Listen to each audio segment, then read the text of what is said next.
Series this month on Iffy faith. We've been looking at this text from 2 Timothy. So let's get it up there again. If we have died with him, we will what? We'll also live with him. If we endure, we will also reign with him. If we deny him, he also will deny us. And today, if we are faithless, he remains faithful. Now turn to the Old Testament book of Judges. Judges chapter 6. I have a couple of questions I want to ask.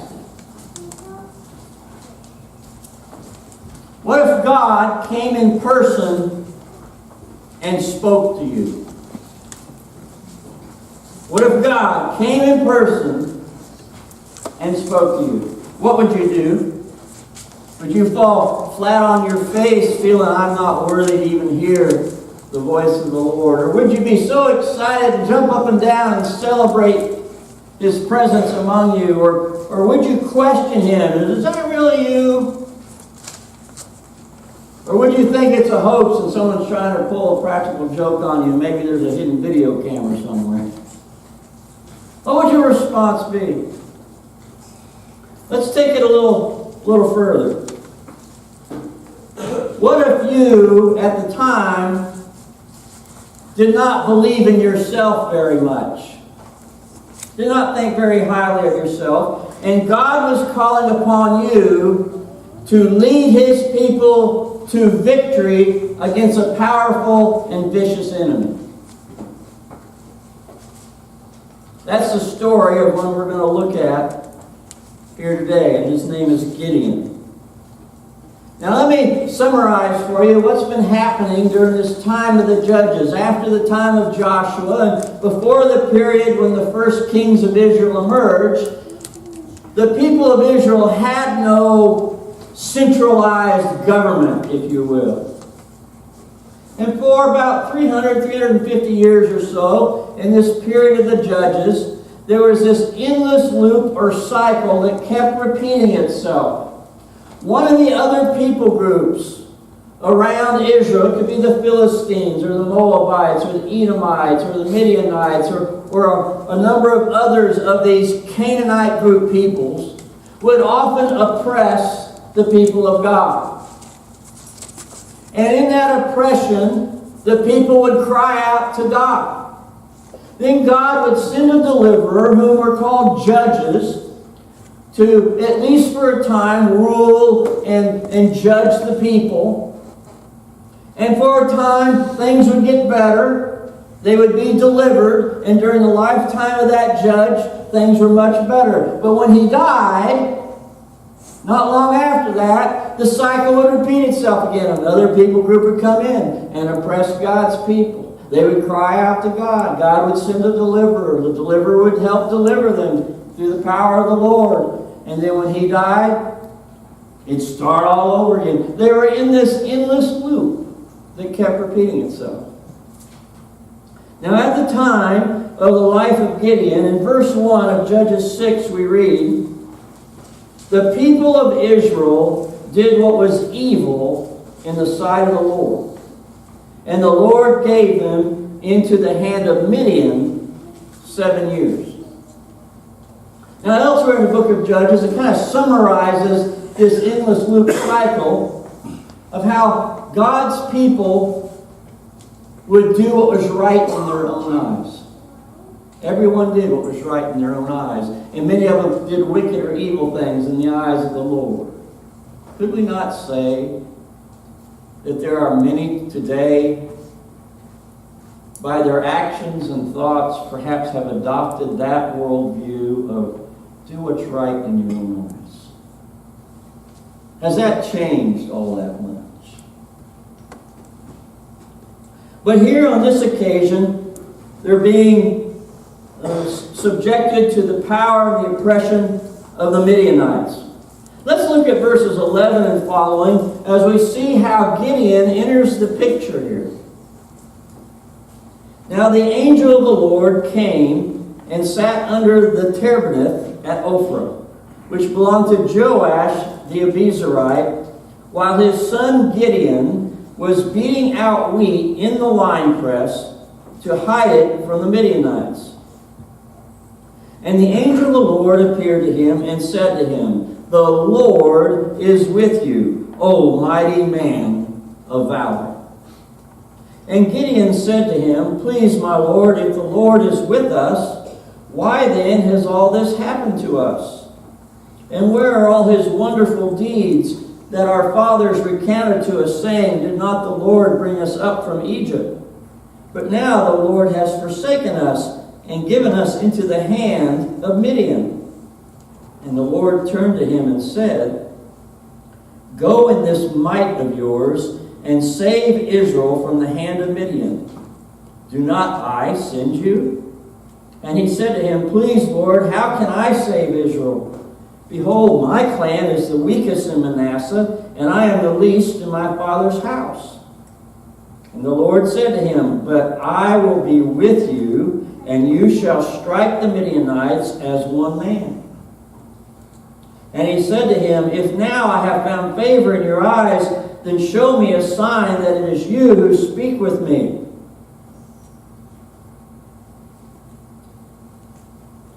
Where was Gideon? Look at this picture. He was at the wine press. These are a couple of wine presses that they discovered in Israel. One's outside. You see the vats here where the wine would be collected. This one's in a cave. But what was he doing? Was he making wine? No. He was beating out the wheat.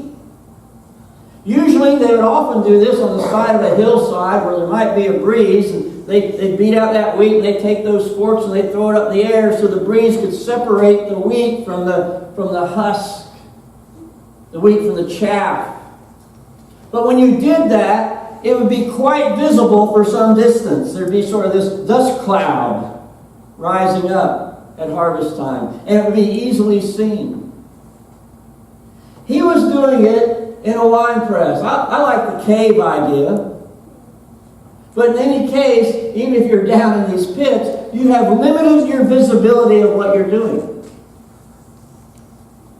He was hiding so that the Midianites wouldn't see what they were doing and come and steal their harvest.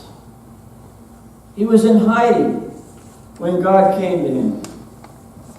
Isn't it interesting? What were the first words the Lord said? "The Lord is with you, O mighty man of valor." He doesn't seem like a mighty man of valor at this point. He's hiding from the enemy. And then he sort of gives his excuses. "I'm from a weak clan. I'm the weakest of that clan. I'm the weakest in my father's house. You know. Yet God says, "You are the mighty man of valor I want."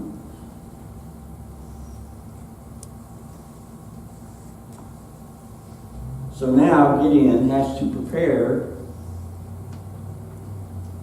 to become that mighty man of valor.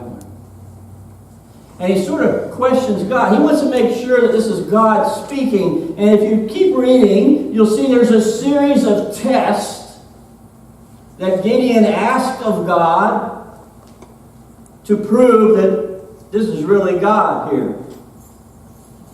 Including the one probably most famous about the fleece, where there's water on the ground and the fleece is dry, and the next day it's just the opposite. The ground is dry and the fleece is wet. But there are a series of these tests. In Judges 7, when he begins to get his forces together, we're told that he had 32,000 men to fight with. That sounds like a pretty good number. 32,000 men. But in Judges 8, we're told that the Midianites had 135,000. Not good odds. You look at the numbers. God has a great way of calling us to trust in Him, especially when the odds are against us. He told Gideon, now, of that 32,000, if any of them are afraid, they can go home. And of 32,000, 22,000 left. Now he's down to 10,000. The odds are not getting better. What's the ultimate purpose here? The ultimate purpose is for God to get the glory, not man.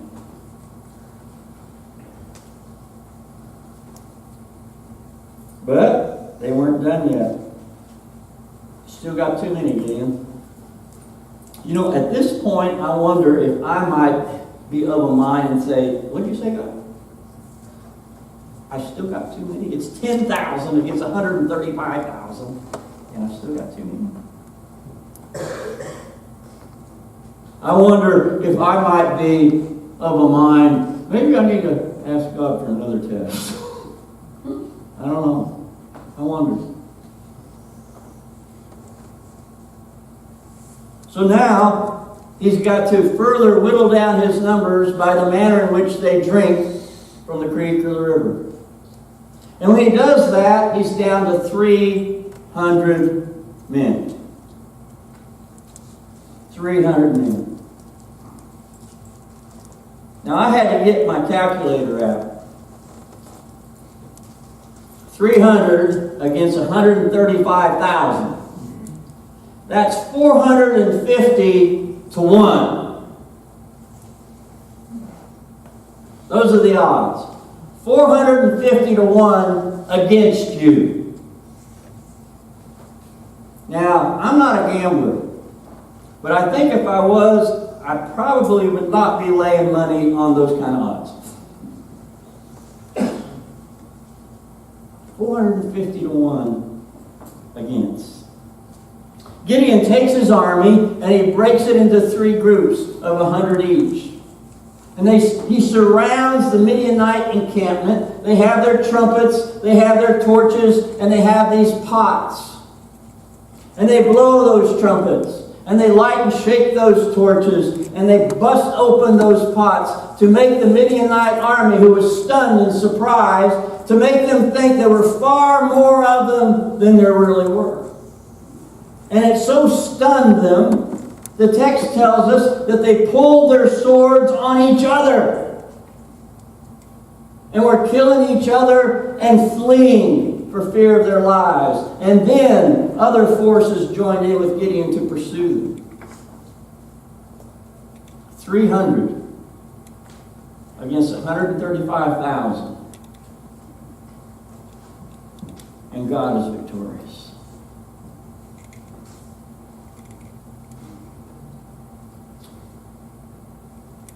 The Gideon strategy has been used in modern warfare. Let's go on to the next image. In 1967, the Israeli war against the Arab nations around them included this area in the northern part of Israel, and on the east and northeast side of the Sea of Galilee is an area known as the Golan Heights. A large high plateau, some 2,000 feet higher than the western side of the sea. And Syria occupied this area. They had artillery up there, they had radio towers up there. They had the high ground and periodically would shoot artillery over into parts of northern Israel. Israel found themselves in a very common situation. Greatly outnumbered by the forces against them. And this is just the northern part of the war. Egypt was attacking from the south. But just in this part alone, the forces they had that they could rally to defend themselves were greatly outnumbered by the Syrians. And Israel used the Gideon tactic against the Syrians. Israel knew that the Syrians had a listening post up there that could listen to all the radio transmissions and traffic. Using that information, they got together a lot of different radios for their people, And they put out all kinds of false reports about battalions and units and squadrons that didn't even exist. And the Syrians thought, my goodness, they got more than we thought they had. They're about to attack us. And the Syrians, for the most part, withdrew from the Golan Heights for fear they were going to be attacked by superior forces. And Israel just kind of marched in. A few skirmishes here and there, but marched in and took the Golan Heights. Using a tactic from over 3,000 years ago. But on this day with Gideon, the victory is God's. The victory is God's. Now, all this background to come to these 2 points. How does this apply today? What should this mean for me today? First of all, God can use ordinary people to do ordinary things in a great way. God uses ordinary people to accomplish sometimes extraordinary things. From the very beginning, Gideon was not very impressive. He didn't have much self-esteem for himself. But God saw in him a mighty man of valor that Gideon himself could not see. He's hiding in the winepress. God calls all of us, the weak, scared, the uncertain. He calls all of us into His service for a task. You have gifts from God which you can use to honor and glorify Him. God calls us to action, even when we're not sure what He's calling us to do. But He promises to be with us always. How many times have we seen that in Scripture to Joshua? Be strong and courageous. Do not be afraid. Do not be terrified, for I am with you wherever you go. When Jesus ascended and left His disciple, what were some of the last words He said? I am with you always to the end of the age. Time and time again, some of the words that God brings are, I am with you. And if God is with us, who can be against us? If God are with us, all of a sudden the odds have changed. The odds have changed. We can also learn that a small number of people, he only had 300. A small number of people who are following God's lead, even if there's some uncertainty, can do much to advance the kingdom and achieve the victory to honor the Lord God. God's love demonstrates His power that if we trust in Him, even though we are few, even though we may not consider ourselves worthy enough or strong enough, that He can use us to help achieve victory. When we finally climb out of our own winepress, then God can begin to move in using us. Secondly, God is incredibly gracious and patient with us, especially when our faith is weak. Gideon kept testing God. God, on this occasion, was very patient with him, very gracious to Gideon. And we know in the New Testament, Jesus said it's a wicked and adulterous generation that seeks after the signs. We shouldn't be seeking after the signs. But is not God still very gracious and patient with us, even now? He knows our weaknesses. But despite that, He looks inside and he sees what can be even when we can't see it. He sees a mighty person of valor for his service, even when we can't see it ourselves. God understands. I don't think too many of us are all that different from Gideon. We see the odds against us out there. We see the oppressions. We see what's going on, and we're trying to find that place to hide. And then when we see the clear admonition from the Lord, from His Word and through His Spirit, convicting us and saying, I want to use you. Who, me? I'm the least. But yet He sees something in you don't see in yourself.